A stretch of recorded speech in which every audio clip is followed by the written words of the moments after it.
Buenas tardes, señoras y señores.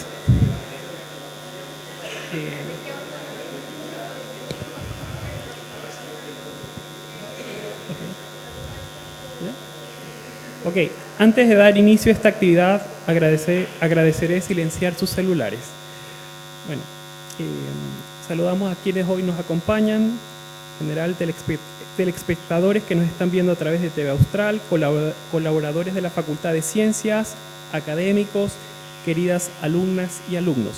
La Facultad de Ciencias de nuestra universidad les da la más cordial bienvenida y a la última ponencia del ciclo de charlas.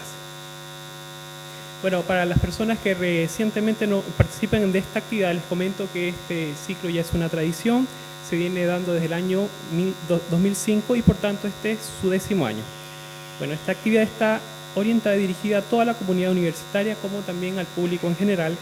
Cada mes se presentará un académico de nuestra facultad y dará a conocer los resultados de sus investigaciones de manera sencilla y didáctica, acercando el quehacer científico a quienes están interesados en participar.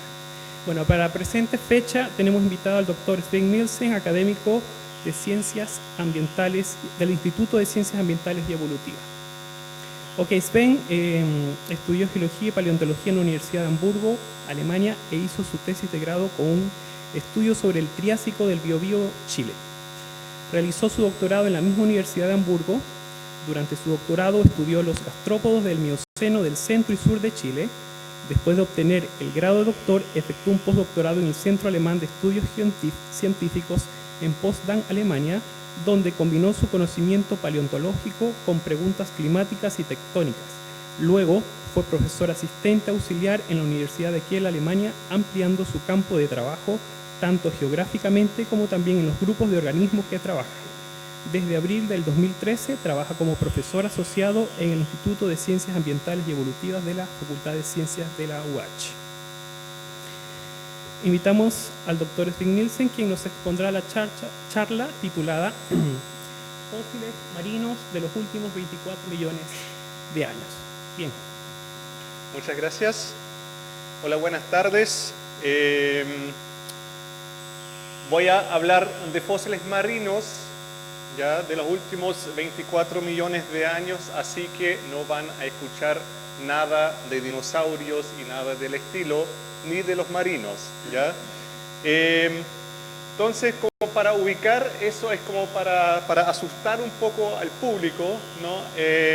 Esa es la tabla estratigráfica de los geólogos, ¿ya? Aquí al principio se formó la Tierra.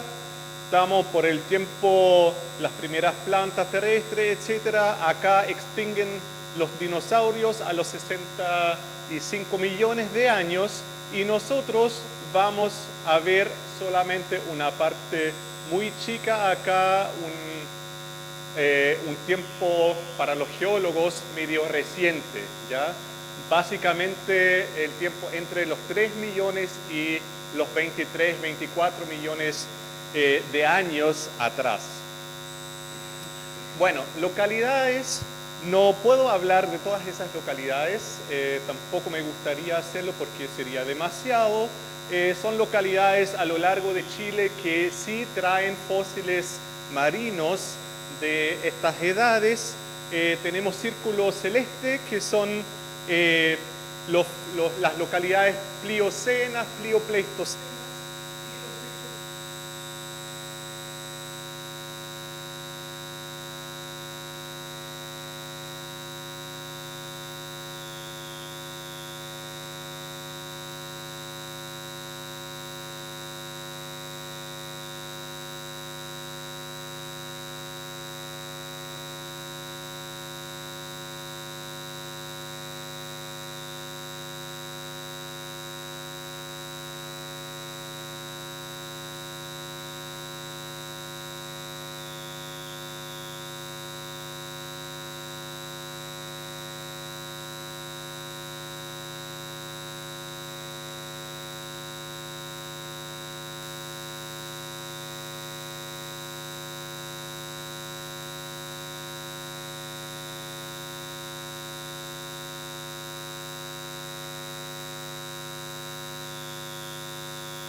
no es el tema de hoy, así que vamos a lanzarnos directamente al grano. Esa es la paila marina que vamos a escuchar un poco hoy día, ¿ya? Hay jaivas, estos dos son de Islas Toques, estos dos de Isla Wafo, entonces estamos todavía en las islas. Hay jaivas fósiles, esto es un erizo, tal vez no se puede ver muy bien, a mí me entusiasmó mucho verlo porque es uno de los muy pocos que, bueno, decir que se conoce sería exagerado porque lo conozco yo y nadie más todavía.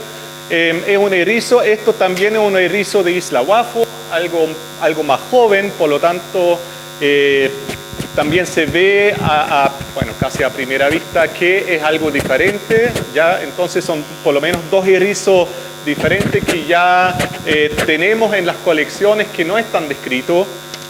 No se sabe si uno, tal vez el más joven podría ser un pariente de algún erizo actual.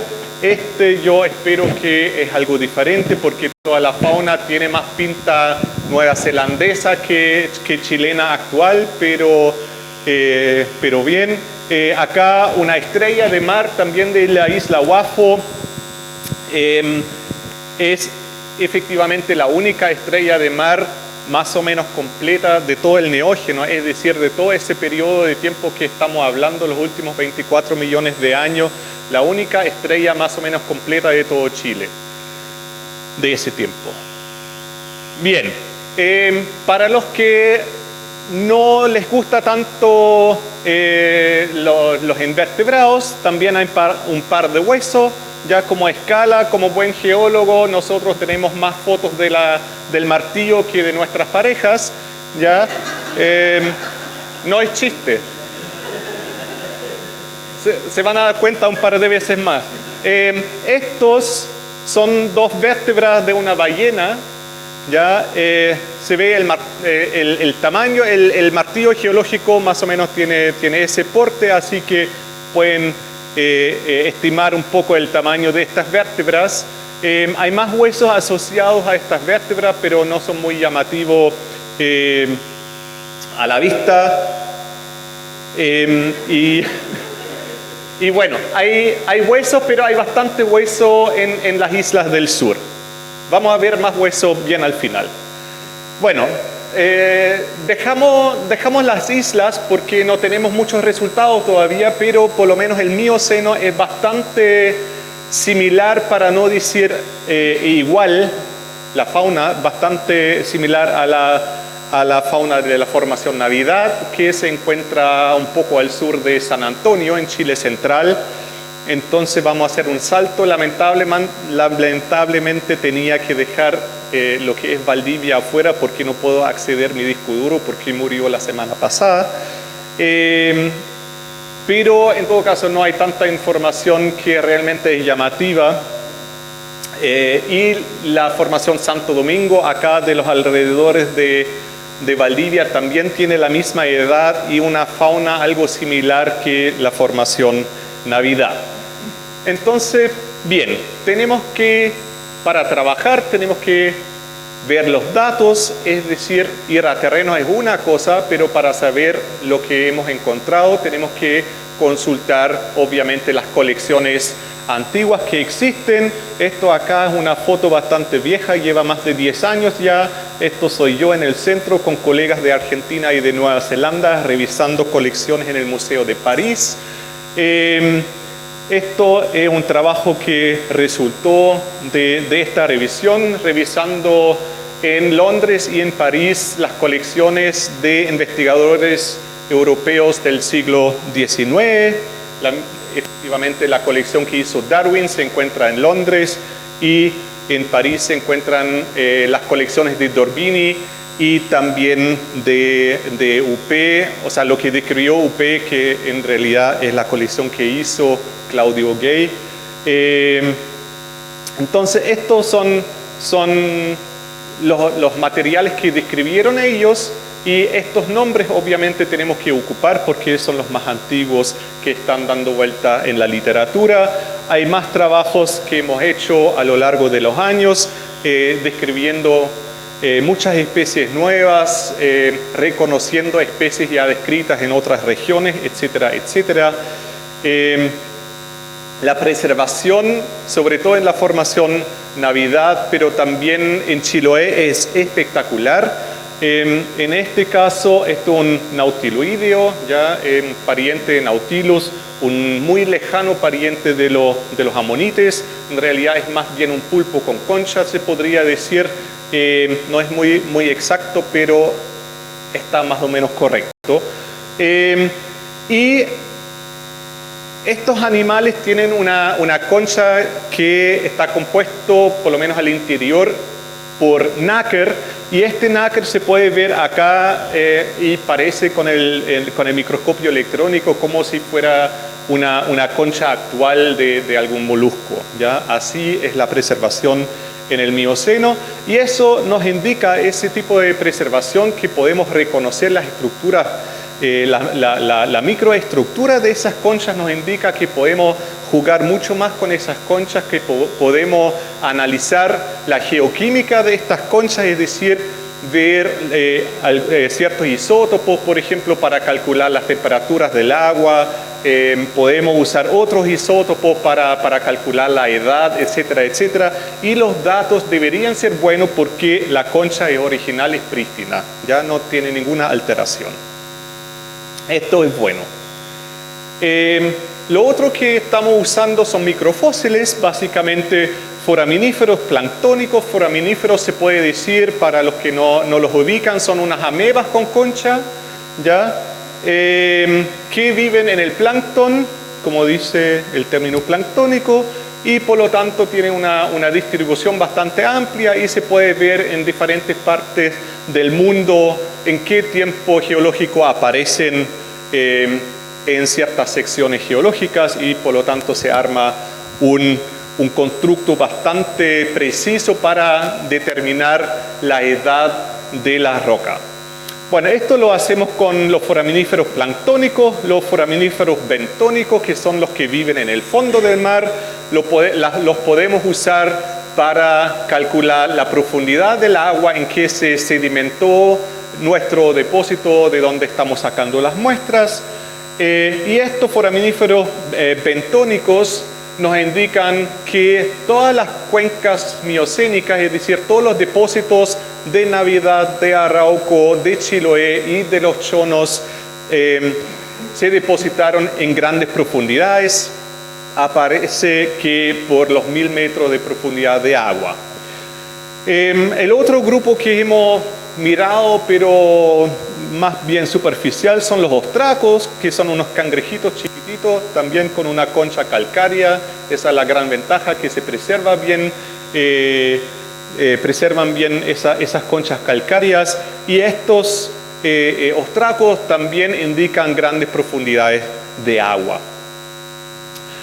Bien, a mí más que nada me interesan los moluscos, es decir, los gastrópodos, los caracoles y las almejas, etc. Entonces vamos a ver un poquito de eso, pero no mucho. El conjunto de las faunas que podemos encontrar, sobre todo en Navidad, tiene una gran cantidad, se puede decir, de especies o más bien de géneros, de grupos que se encuentran hoy en día en aguas más bien tropicales o subtropicales. Es decir, hoy día no sé quién trató en algún momento de bañarse allá en la zona de Chile central, o sea, no es realmente subtropical el agua, ¿eh? Entonces, es decir, en el Mioceno temprano las temperaturas del agua estaban bastante más cálidas que las aguas hoy en día.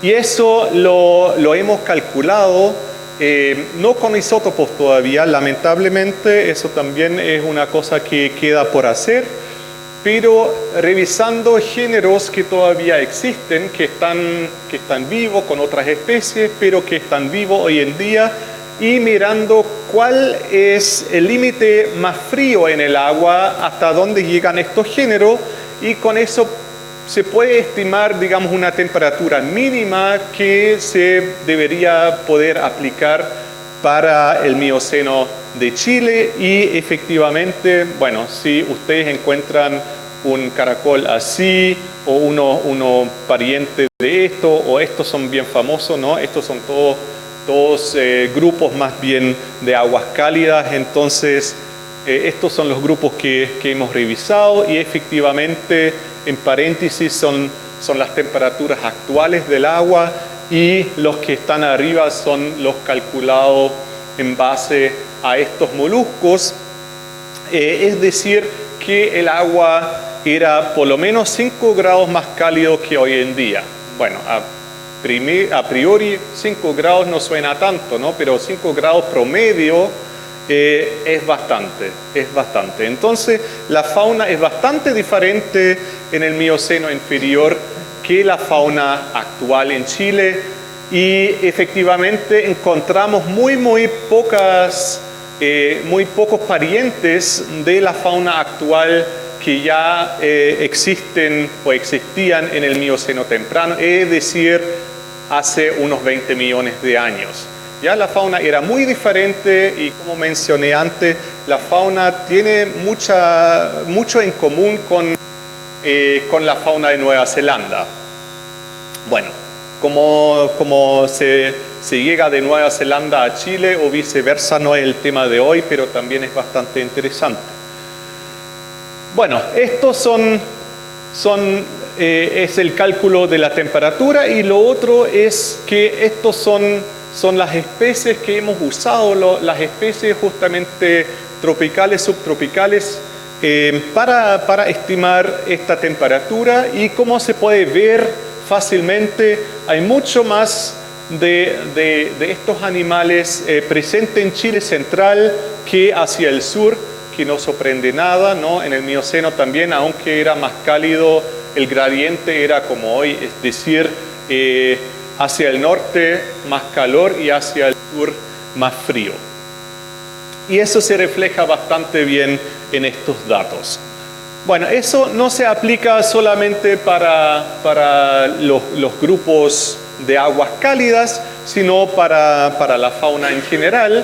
Ya eso también son datos solamente de moluscos, es decir, de caracoles y de bivalvos. En el Mioceno temprano tenemos un total identificado de 320 especies de gastrópodos y bivalvos juntos, y para el Pliopleistoceno ese número baja a, bueno, básicamente a la mitad. ¿Ya? Lo que se puede ver es que hay mucho más especies en Chile central que acá, que este punto a la derecha son los chonos, ¿ya? La Navidad Chile central, eso es Arauco, esto es Chiloé y estos son los chonos. Lo mismo para el Pliopleistoceno, los números son bastante más bajos y vemos algo raro acá, pero eso es simplemente porque hay poca accesibilidad a sedimentos de esa edad, entonces ahí no tenemos muchos datos y hemos tratado de usar la misma región para ambas edades, que no nos resultó muy bien en Chile central justamente porque no tenemos faunas del Pliopleistoceno justamente cerca de esa formación, entonces tuvimos que ir un poco más al norte, a la región de Coquimbo para hacer este cálculo, pero básicamente funciona muy bien. Bien, ese gradiente tampoco es el tema de hoy, pero podemos ver que hay mucho más diversidad en el Mioceno que después. ¿Ya? Y esa diversidad que tenemos registrada, ya no con nombre todo, porque hay muchos que todavía no tienen nombre, pero lo tenemos separado como especie 1, 2, 3, 4, 5, etcétera. Pero lo que podemos ver también es, si analizamos estadísticamente estos datos, cuando recolectamos mucho más material, lógicamente aparecen también las especies más raras, más escasas, ¿ya? Pero debe llegar algún momento en que hemos encontrado todas las especies, entonces podemos volver a terreno cuantas veces queremos. Si ya hemos encontrado todo, no va a aparecer obviamente nada nuevo. Estas curvas nos indican más o menos qué tan cercano estamos a esa saturación, a haber encontrado todo, y para eso esa curva debe ser horizontal. ¿Ya? Cuando esa curva tiende a ser horizontal, ahí sabemos en realidad no vale la pena buscar tanto porque no queda mucho más que no hemos encontrado. Esta curva, que es la mejor que tenemos, está lejos de horizontal, entonces queda mucho más por encontrar. Esto es la curva para la Formación Navidad de Chile Central, que es bien accesible. Uno va en un auto cualquiera a Matanzas y puede recolectar los fósiles allá. Esto es en Arauco, que es bastante menos accesible. Hay que saber bien dónde. No hay un camino que llega directamente a la costa, etcétera, etcétera. Entonces ahí sabemos bastante menos. Y esto es Chiloé. Chiloé es bastante más accesible, hemos recolectado más material, y esta curva chiquitita, o sea, curva es casi exagerado, son los chonos. ¿Ya? Fuimos 2 veces a las islas para tomar muestras, y habían 2 expediciones anteriores en los años 80 que en realidad lograron una vez llegar a las islas, la otra vez pasaron nomás porque tenían mal tiempo, y con mal tiempo simplemente no se llega. Bien, esto es para la edad más joven, para el Plioceno, digamos alrededor de los entre 1 y 3 millones de años, bastante más joven. Ahí está bastante más completa la información que tenemos. Bien, volviendo al Mioceno, entonces nos falta mucho, ya nos falta mucho por encontrar. Ahora, lo que ya hemos encontrado tiene muchas especies no conocidas, muchas especies nuevas, es decir, especies que nunca jamás han sido publicadas, nunca jamás recibieron algún nombre, ¿ya? Por ahora tienen su cajoncito y un número nada más, y estos son algunos de ellos, ¿ya? Estos son los puros caracolitos chiquititos, como se puede ver. Bueno, no se puede leer la escala, esos son todos fotos con microscopio electrónico, y eso ya indica la gran falla de la investigación hasta ahora, que obviamente la gente recolectó en terreno las cosas que eran más o menos grandes. Todas esas cosas que son chiquititas, se ve con el ojo, pero son bastante chiquititas. Nadie lo había visto, nadie lo había descrito. Entonces, todo eso queda sin nombre, y como pueden ver, son bastante diversos, bastante variables, bastante bonitos, ¿no? Con mucha escultura, algunos un poco más simples, pero bastante variados. Todo eso, ninguna de esas especies tiene nombre. Esa es una de las últimas especies que salió el lunes, creo que salió publicada. Es una lapa, el género se llama Scutellastra, pero no importa, si quieren rebuscarlo, en Sudamérica no existe. Ya no hay ningún registro de Sudamérica. Este es el primero, junto con la especie que recorté aquí abajo, que viene de Venezuela, y por lo tanto no es el tema de hoy. Pero estos dos son los primeros registros de Sudamérica de este género, que tiene una especie viva en México, pero básicamente ese género se encuentra en Sudáfrica y en Australia. Bueno, esa especie es una lapa, ya como pueden ver, bastante simple, no tiene mucha estructura interna, pero es una lapa que mide unos 10 centímetros de largo. O sea, no estamos hablando de algo microscopio. También hay cosas grandes que faltan por describir, ¿ya? Y esa recibió su nombre ahora, hace poco.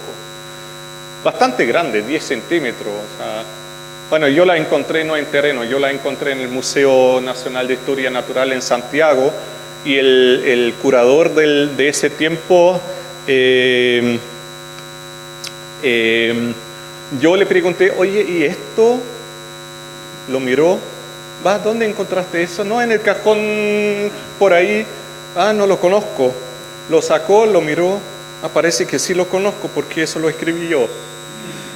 Pasa, ¿no? Los museos son tan grandes, tienen tantas muestras que hasta el recolector a veces se olvida de la cantidad de cosas que sacó. Bueno, ahora sí, por fin sale descrito. Bueno, hay otra fauna aparte de los moluscos, obviamente hay unos corales. Esto es un coralito que he encontrado en una sola localidad, una capa, o sea, una localidad de unos 10 metros de largo y tal vez 1 metro de alto, donde aparece ese coralito muy abundante, pero solamente en ese punto hay que conocerlo muy bien para encontrarlo. Hay mucha gente que pasa por ahí, eso es de Navidad, hay muchas cosas rayadas ahí en la pared, pero obviamente nadie se preocupa por un coralito que es chiquitito. Hay otras cosas más, hay unos equinodermos, eso es un pariente de las estrellas de mar. Hay unos braquiópodos también, que este es el primero que hemos descrito de una fauna bonita de Lebu, de Arauco. Así que hay muchos grupos más de organismos, de animales principalmente, que falta estudiar. No hay ningún experto en Chile para todos estos grupos, entonces hay un vacío bastante ahí. Bien, para los que les gustan más las cosas con hueso, acá otro hueso más. O sea, no es un solo hueso, es un animal entero, ya, es un pescado. Es muy viejo ya, pero se ve bien, creo. Acá está la cabeza, acá está la columna con las vértebras y acá está la cola. ¿Ya? Es bastante completo y también es el primer pez que se ha encontrado aparentemente en el Mioceno de Chile. En el Mioceno marino de Chile, debo decir, porque hay varios descritos de Lonquimay, pero son de agua dulce. Este es el primer completo del Mioceno marino. Bien, dejamos el Mioceno de lado, nos vamos a Horcón. Horcón, la formación Horcón entre Horcón y Maitencillo pertenece al Plioceno. ¿Dónde exactamente dentro del Plioceno? No sabemos. Yo lo tiraría por los 3 millones de años más o menos, pero no tenemos datos. Lamentablemente, los moluscos, como vieron la buena preservación del Mioceno, esto es bastante más joven, pero la preservación es bastante mala, como van a ver, para los moluscos o para los invertebrados con concha calcárea, es bastante malo y el material está alterado. Y si el material está alterado, no se puede datar, lamentablemente. Entonces, bien, esa localidad, acá los acantilados también son acantilados costeros. Este es mi exalumno Jorge, quien él realizó una tesis de magíster allá y básicamente es el culpable, en muy buen sentido, de todos los datos que voy a presentar. Los invertebrados, como dije, son bastante mal preservados. Esto acá, los ostiones, sí tienen concha calcárea todavía preservada, el resto son moldes. Es decir, que el puro relleno de la concha, ¿ya? El relleno sedimentario es una arenisca, una lutita que rellena la concha y preserva la forma. Aún así lo podemos determinar más o menos bien. Bueno, creo que si les digo que esto es una macha, no se sorprenden, ¿no? La forma es igual, 3 millones de años, hablando como geólogo, es poco, ¿ya? Entonces, lo más probable es que la especie actual. Bueno, hay un par de almejas más que se puede reconocer. Hay unos restos de erizo también acá, un pedazo del caparazón y una parte de una espina. y otras cosas más, pero acá algunos caracoles, ya también solamente moldes, solamente relleno de la concha tal ya no existe. Esto es un molde externo, es decir, la impresión de la concha en la roca, ya por eso parece un poco raro, porque no es el caracol que estamos viendo, sino su impresión. Y algunos más que sí, todos estos sí están preservados con su concha, pero como les dije, esa concha ya está alterada, entonces lamentablemente no podemos sacar edades. Acá un loco, pero una especie extinta, es un pedazo, por eso se ve tan raro, pero sí es loco. Y bien, la diferencia también puedo explicar sin problema por qué estos tienen su concha preservada y estos no, que estos tienen una concha más bien de aragonita que es carbonato de calcio, y estos tienen su concha formada de calcita, que también es carbonato de calcio, pero es bastante más resistente, bastante más duro y más difícil de disolver. Entonces se preserva la calcita, pero se disuelve la aragonita. Eso es el caso, lamentablemente, en Orcón y en la gran mayoría de las localidades del Plioceno de Valparaíso hacia el norte. ¿Ya? Todo lo que es Plioceno típico de Chile, que sería por Caldera, por Coquimbo, etc., tiene la pura fracción chica de la fauna de calcita preservada y el resto está disuelto. Por lo tanto, me gusta más trabajar en el sur, obviamente. Lo que sí tenemos, un par de corrales, un par de braquiópodos, un par de picorrocos, unos restos de jaivas también. Esto es parte de la mano y unas pinzas. Ya difícil de determinar con unos fragmentos así. Lo que también tenemos, y ahora vamos a los huesos, literalmente, una fauna bastante completa. La preservación, por alguna razón, es bastante buena para huesos, pero malo para conchas. Ya tenemos congrio, merluza, jerguilla, corvina, peje sapo, torito, pintacha. No estoy leyendo la carta,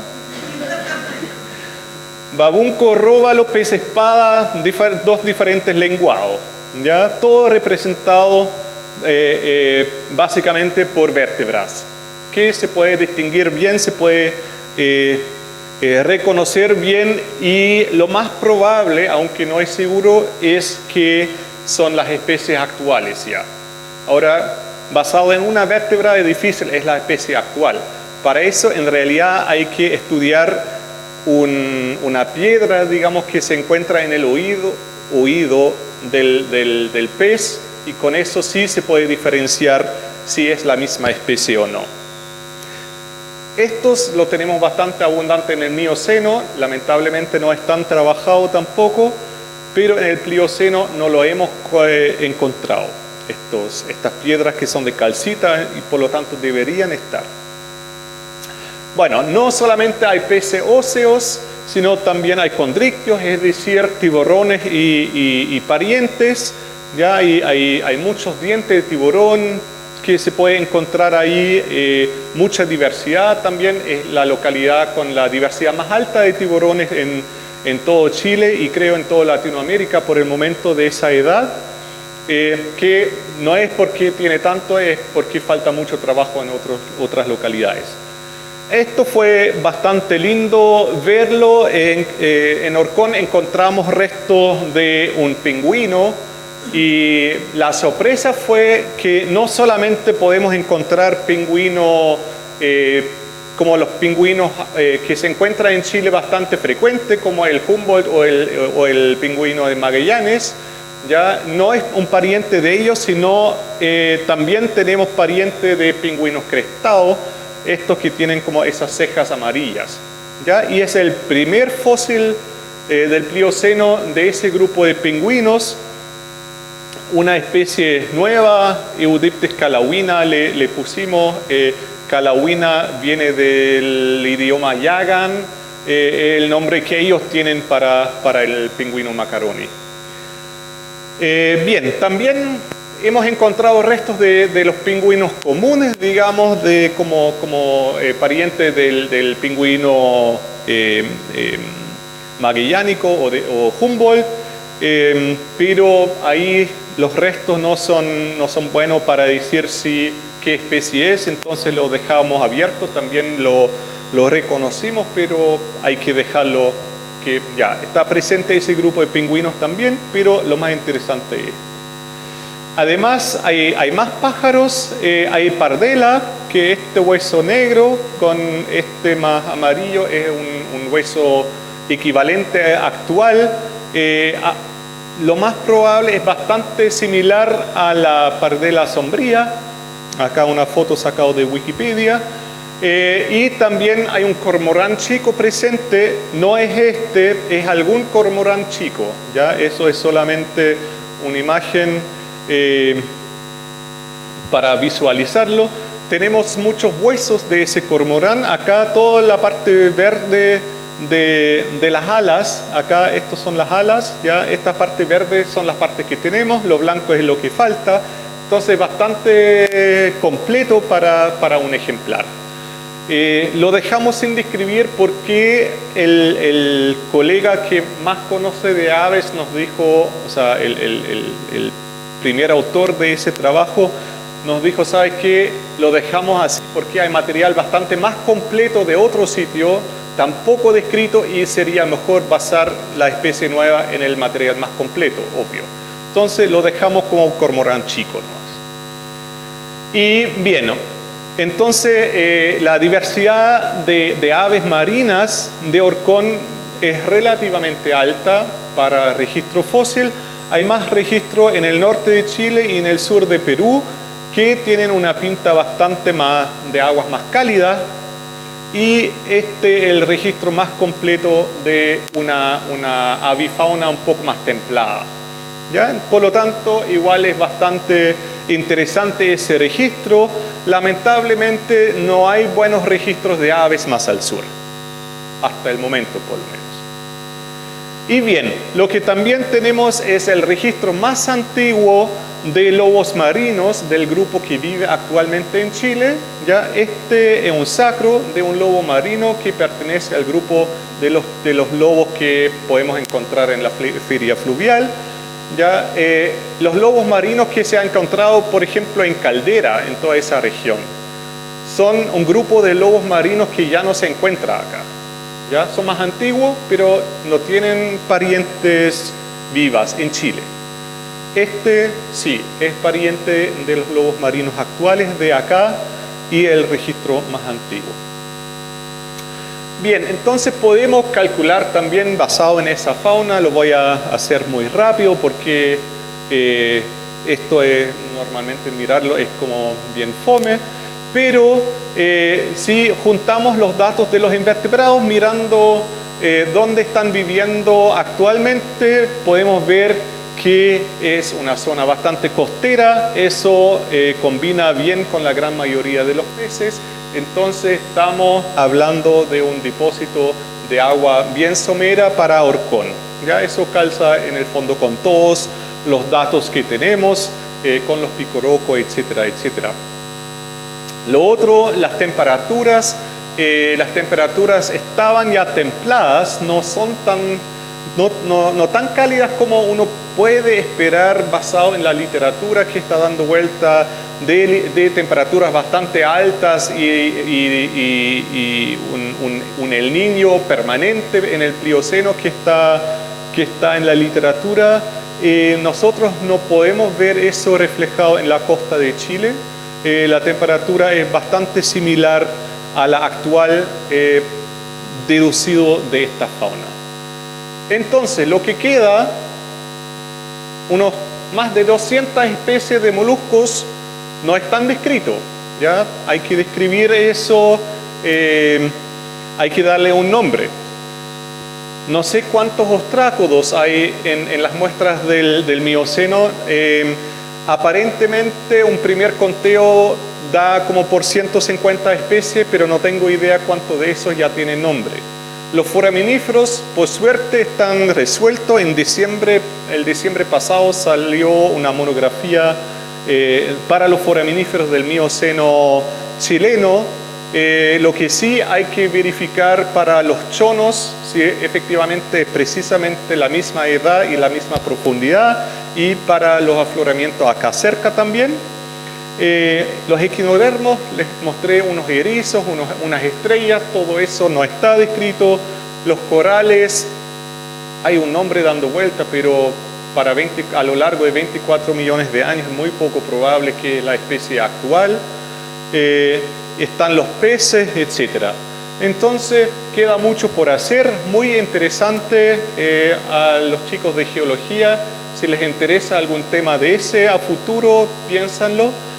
Y con esto, los que están interesados en paleontología, estamos empezando ahora el segundo semestre con nuestro magíster en paleontología, y además en octubre tenemos el simposio Paleontología en Chile, acá en Valdivia, así todos bienvenidos. Y con eso, muchas gracias. Eso pasa en terreno a veces, ¿ya? Y quedo abierto a preguntas. Muchas gracias.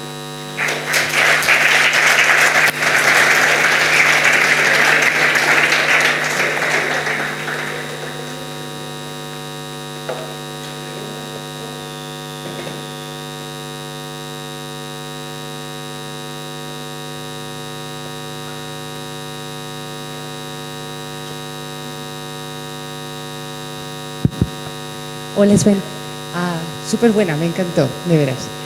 Yo quiero hacerte una pregunta respecto a cómo hacéis las inferencias en temperatura y profundidad. Comentabas que buscabais en los rangos de distribución de temperatura o de profundidad de las especies actuales y tomabais el mínimo. Esto no está corregido por abundancia, por números de especímenes. ¿No sería mejor tomar algo así como, no sé, el cuartil tercero o algo así en cuanto al número de especímenes? Porque uno puede como estar yendo a un extremo, a un caso anecdótico, y hacer inferencias demasiado extremas. Mira, yo tomé el mínimo eso es para las temperaturas, ¿ya? Para las temperaturas yo tomé el mínimo donde estos grupos viven actualmente, que generalmente es como por el sur de Australia, donde se encuentran todavía los parientes. En Chile no hay nada de esto.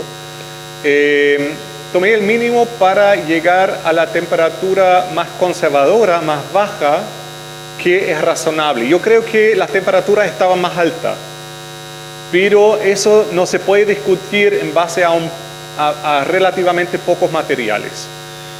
Lo que realmente hay que hacer ahora, el próximo paso sería validar esas temperaturas con proxy, con isótopos de oxígeno o con magnesio-calcio, razones magnesio-calcio, para ver si estas temperaturas están así o están más altas, o si pasa algo raro.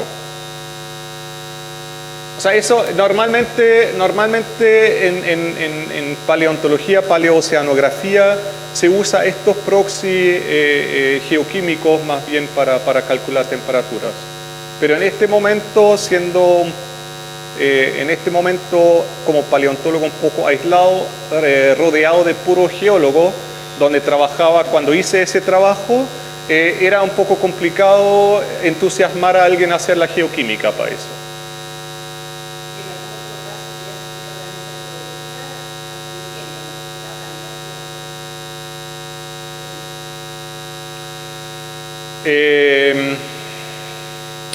A ver, nosotros mandamos unas muestras para ver cómo nos resulta para isotopía de isótopo estable de oxígeno, y de verdad no nos resultó muy bien.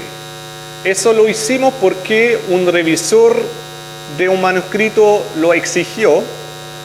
Y cuando dijimos, bueno, lo tratamos con unas 20 muestras, que es bastante poco para algo así, pero como para ver si funciona, dijimos, nos sale cualquier cosa, no sería un estudio bastante más grande que hay que hacer y no es el propósito de ese estudio. Este revisor dijo, ah, qué interesante, en Perú tampoco funciona. No sé.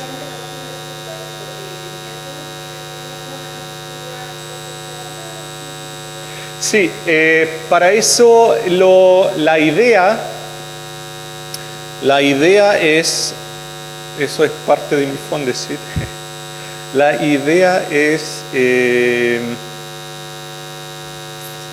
usar justamente algunos foraminíferos planctónicos de los que se sabe que están viviendo cerca de la superficie para tener la temperatura de la superficie y además usar unos del fondo marino para ver la temperatura del fondo.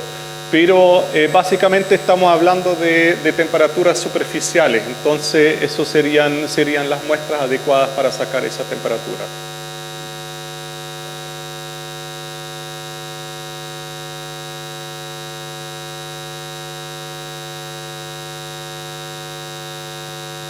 Hola, Ren.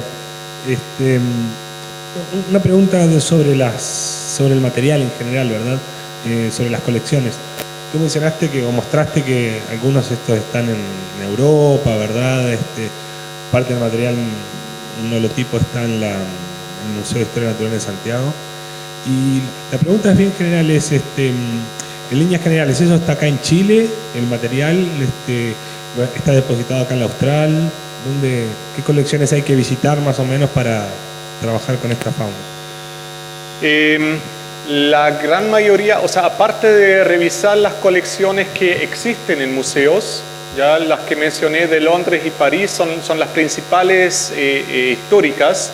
Luego está todo las colecciones que hizo Filippi acá en Chile, por ejemplo, que en realidad es la base del Museo Nacional de Historia Natural en Santiago. Está bien mantenido en Santiago y colecciones de investigadores chilenos también están en Santiago. El material mío lo tengo acá. Hay materiales de diferentes grupos en otras partes en trabajo. La única colección un poco más grande que no está bien trabajada, que se encuentra afuera, está en Estados Unidos. De esa no sabemos qué hay. Lo que sí, el colega que recolectó el material lo dejó ahora en una institución allá en Estados Unidos. Los que mantienen la colección están bastante interesados que voy para allá para ayudarles a identificar los materiales. Yo sospecho que esa colección también tiene hartas cosas nuevas, tal vez. ¿Por qué? Este ejemplar, por ejemplo, viene de esta colección de Estados Unidos, porque el holotipo que era de Filippi se perdió y el colega de ese entonces del museo me contaba que este colega norteamericano había encontrado ese ejemplar cuando él estaba presente también. Entonces yo le pedí si me puede prestar el material y él lo depositó en Santiago. Entonces ahora se encuentra en Santiago. Pero no hay mucho material afuera porque no había mucha gente trabajando acá. Básicamente son las dos colecciones de Londres y de París. Lo que está de Filippi en Santiago, lo es de Kovacevic y Frasinetti en Santiago, y con eso casi estamos. ¿Ah? El pingüino está en Santiago. Sí, está en Santiago. En todo caso, yo lo voy a mantener así. Estamos armando colecciones acá para Valdivia, pero todo lo que es material tipo, a mí todavía me conviene más o me convence más mandarlo a Santiago, porque el museo tiene mucha historia. Acá no sabemos qué tanto importancia la universidad va a dar en unos 50 años más. El museo es lo más estable que tiene el país. Entonces, material tipo, yo prefiero tenerlo allá. El mismo caso que le dije a un colega que armó el Museo de Caldera, Museo Paleontológico de Caldera, algo que él tomó lamentablemente medio personal, que le dije, ¿sabes qué? No, aunque si trabajo con material de Caldera lo voy a dejar en Santiago, porque el museo, mientras que estás tú, puede ser que está bien, pero una vez que te vas, no sabemos. Y nunca lo entendió. Pero eso lamentablemente es la cosa que puede pasar, que yo lo escuché, por ejemplo, un ejemplo medio lejano de Panamá. Ya en la universidad cambió el profesor, el cargo tenía otro área de investigación y todos los materiales del colega que jubiló, murió, no sé qué, que trabajó con peces, toda esa colección se botó. Y dentro de eso mucho material tipo. Eso pasa frecuente. En la Universidad de Chile hicieron algo parecido. Botaron muchos materiales sin revisar a profundidad qué tenían realmente. Entonces, como eso pasa también en Chile, o sea, yo creo que el único país, bueno, Uruguay tal vez también, iba a decir Argentina en paleontología, porque tiene mucha historia. Entonces le dan el valor que tiene al material. Ya acá los geólogos están generalmente tan enfocados en minería y geología económica en general que no dan mucha importancia a un par de bichos. Lamentablemente es así.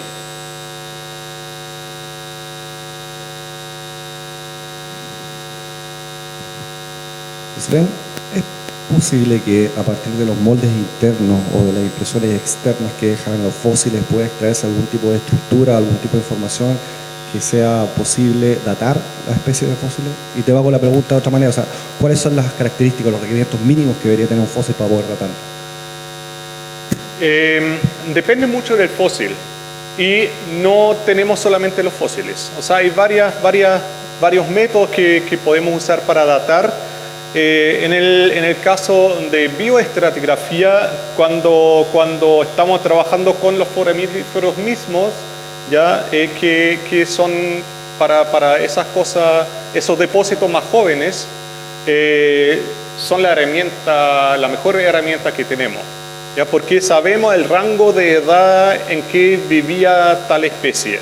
Entonces, cuando tenemos varias especies, una termina en una cierta edad y la otra empieza un poco antes, entonces tenemos un rango bastante más restringido si lo encontramos juntos. Ya, eso es lo mejor que podemos hacer. Ahora, en cualquier trabajo geológico, paleontológico, siempre es mejor tener dataciones independientes para controlar una con la otra. Esta es una, la otra es lo que mencioné basado en las conchas calcáreas, que podemos analizar razones de isótopo estable de estroncio, que el animal lo incorpora en vez de calcio porque tiene básicamente las mismas características químicas. Esa razón es variable por el tiempo y la curva está más o menos bien establecida, entonces con eso se puede calibrar.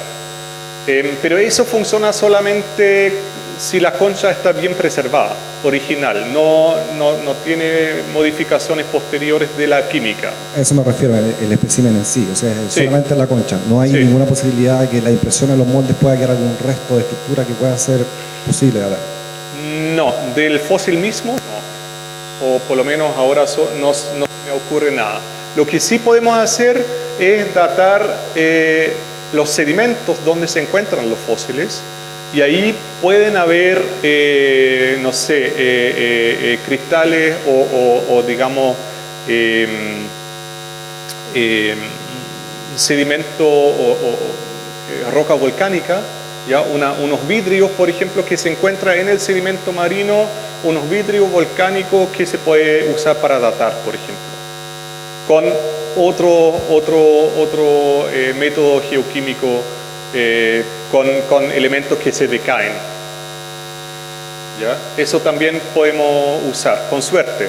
Lamentablemente, o sea, igual actualmente viviendo acá es una suerte, pero como tenemos siempre el viento del oeste, generalmente la ceniza va hacia Argentina, entonces en la costa encontramos muy poco.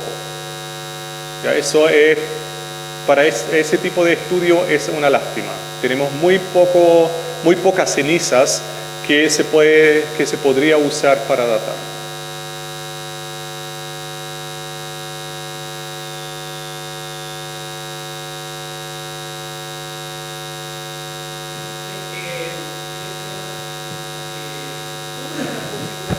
De los continentes en el Mioceno, específicamente América del Sur. O sea, al parecer, si dices que son 5 grados de diferencia, ¿esto quiere decir que Sudamérica estaba como 15, 20 grados más hacia el norte o no? No, la configuración de los continentes, si tú ves un mapa, si miras un mapa del Mioceno, es casi imposible distinguirlo de la actualidad. O sea, los continentes están un poquito más hacia el oeste, hacia el este, porque se abre el Atlántico. ¿Ya? Entonces hay que calcularlo de vuelta unos 20 millones de años, pero básicamente los continentes tienen la configuración actual. Lo que sí en el Mioceno fue un tiempo globalmente más cálido. ¿Ya? No tenemos tanto hielo en la Antártica, por ejemplo. Está la discusión todavía cuándo realmente empezó a aislar la Antártica el corriente circumpolar. Todo eso son mecanismos, pero o sea, está bien establecido que el clima como tal en el Mioceno está bastante más cálido. No es por la configuración, o sea, también tiene con la configuración de continentes, pero no es que Sudamérica estaba más al norte, sino que globalmente estaba más cálido. Sí hay cambios, pero cambios regionales que tienen influencia global, como por ejemplo que estaba abierto todo el istmo de Panamá. Y eso obviamente cambia la circulación global y afecta regionalmente también. Y no sabemos muy bien dónde. O sea, si tú ves todos los trabajos que se ha hecho, por ejemplo, de paleoceanografía, tanto con proxy o con modelamiento, si revisas el mapa global, donde están los puntos de sondajes, donde sacaron testigos para investigar todo lo que tiene con los corrientes, con las temperaturas, paleoceanografía en general, acá casi no hay puntos. O sea, es un área blanco, no solamente el continente, sino el mar también. ¿Ya? Hay un par de perforaciones cerca de Taitao, más bien de gente trabajando con el basamento del océano, porque está el punto triple allá. Y hay un par de perforaciones del año 2002, por ahí. Pero ahí también son perforaciones que no llegaron a tanto atrás en edad.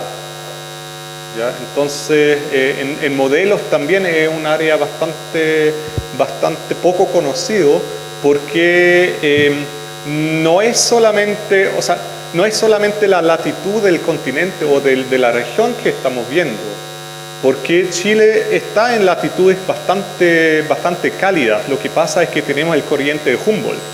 Y mientras no sabemos cuándo realmente empezó, qué tan cerca o lejano de la costa estaba, tenemos mucha inseguridad y faltan datos. O sea, nos faltan estos datos del mar, de perforaciones, y nos faltan datos de la costa, que son bastante más fáciles de conseguir, pero no hay gente.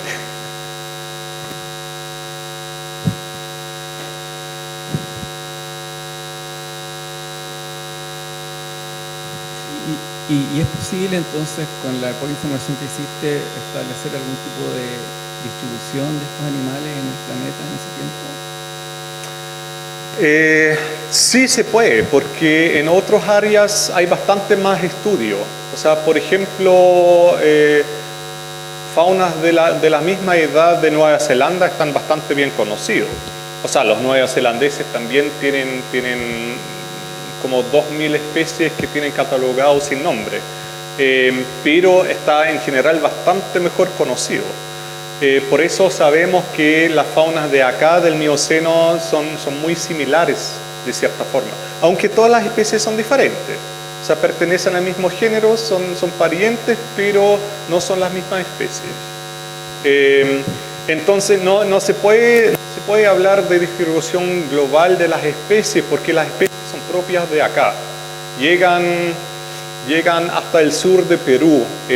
Por el centro de Perú hay un recambio faunístico que en el norte de Perú ya en el Mioceno hay una fauna más bien caribeña.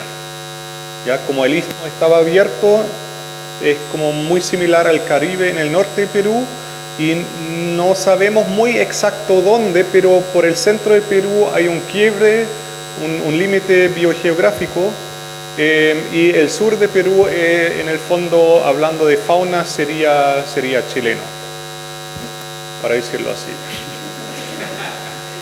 No se entusiasman, ¿no? Aysén sería argentino, no conviene. Sven, ¿qué tan frecuente es la fosilización de organismos de cuerpo blando, como la mayoría de los cefalópodos particularmente y la mayoría de los gusanos, quermintos, poliquetos y cosas por el estilo? Gusano, olvídate. Es básicamente imposible. Hay excepciones, pero dejámoslo como imposible porque es lo más cercano. Cefalópodos, depende de qué estamos hablando. Si estamos hablando de nautiloideos, tienen concha calcárea. Si estamos hablando de una sepia, tiene también una estructura interna calcárea, que tiene mucho menos potencial de fosilizarse que la concha de un nautiloideo. Ahora, si estamos mirando un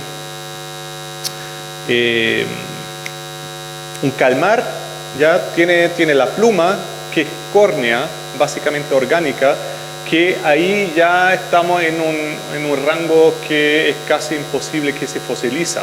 Un pulpo no tiene nada, entonces lo que queda de un pulpo más probable es que unas perforaciones que hacen de depredación, pero no el pulpo como tal. O sea, deja el registro de lo que comió, pero no el pulpo como tal. Pero estructuras como la mandíbula, el octópodo y los paragnatos, por ejemplo, los poliquetos, ¿podrían fosilizarse?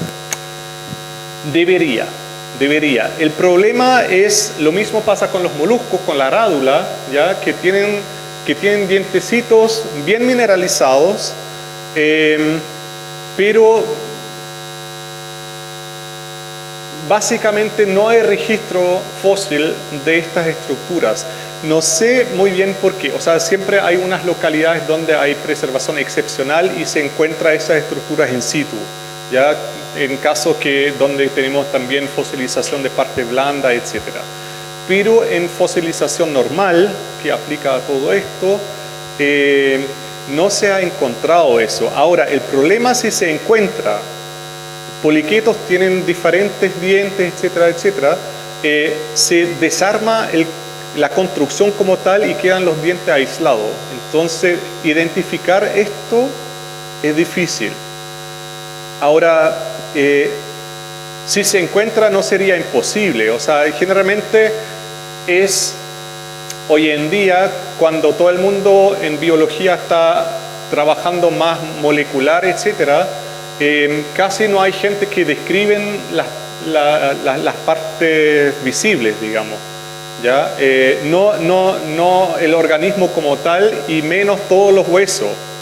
¿Ya? O sea, se describe, no sé, una parte del cráneo, digamos, de algo, o tal vez solamente los dientes si es suficiente para identificar la especie y diferenciarla de otra, pero en el momento que tú quieres identificar algún fósil, que tú tienes una pata fosilizada pero aislada, tienes que hacer tú como paleontólogo la descripción de los parientes actuales porque los biólogos ya no lo hacen.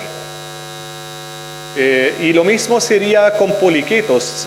Si yo encuentro unos dientes chiquititos en mis sedimentos separando microfósiles, que no es el caso y no te puedo explicar por qué, pero si yo encuentro estos dientecitos, no sé si son de peces chicos, si son de poliquetos, si son de moluscos, si son de esto, del otro, entonces yo tendría que revisar todos estos grupos para ver a qué pertenece, por qué nadie lo hace.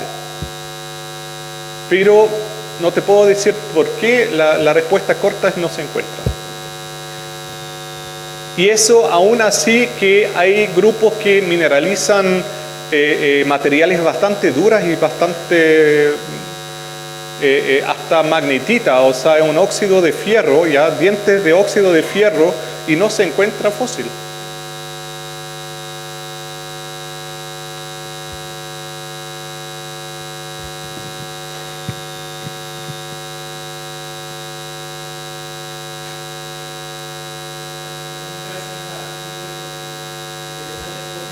Y de esta forma concluye el ciclo de charlas del primer semestre del 2014, organizada por la Facultad de Ciencias. Y bueno, para finalizar los invito a un cóctel a la salida del auditorio. Muchas gracias.